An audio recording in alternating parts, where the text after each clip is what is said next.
This is the third video of my writing workshop, and it's a short one actually. It's just looking at paragraph structure. So we've got a paragraph here. Question, paragraph question. How does Golding use a character to develop a theme? Well, much like a thesis statement, I have my topic sentence.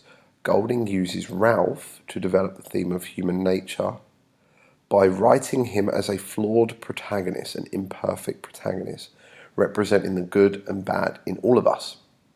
I've got my what.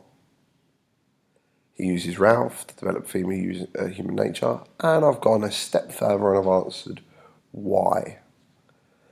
Then I've got my paragraph and what it looks like. So the first thing I've got is evidence. I've made my claim to the paragraph, so I have to back that up with evidence. So Ralph, the hero of the story, might have made a boxer and yet has a mildness about his mouth and eyes which proclaim no devil. You'll notice that is one sentence, but I've got two different colours and quotes in there. So I've chosen the best quotes from the text. I haven't just picked the first thing, I've got the best quotes from the text to back up my point. I've carefully considered them. I've analysed the chapter or the book, and I do have my favourite things. Then the blue and the red are a combination of my words and the author's. The blue words are mine and the reds are the author's, and they're also cited, don't forget that.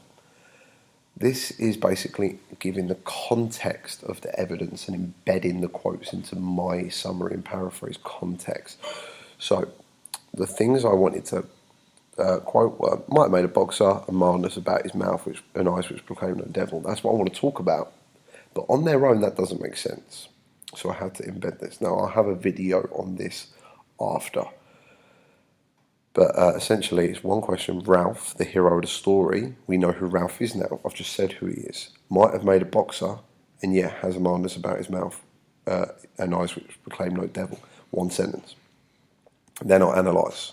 Again, I'll have a separate video for this, but there's 3 levels to your analysis. So I've got evidence, claim, evidence, analysis, and then I'm going to go through to a smaller subclaim to back up my central claim. So I transition into my next piece of evidence and my next claim. So added to this, Ralph is somewhat of a bully. After meeting Piggy and inviting him to swim, Piggy declines due to his asthma. Ralph responds nastily to this by mocking him and saying, "Sucks to your asthma." Again, do you see how that all makes sense as 1 or 2 sentences in this case, with a combination of my words and the author's words.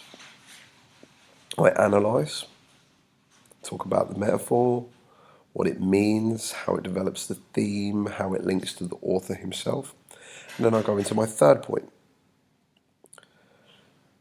So if I felt for this I actually needed 3 pieces of evidence to back up my central claim, but you might be able to do it in 2. So I've got conversely, despite Ralph's occasional mocking of Piggy, he does also defend him.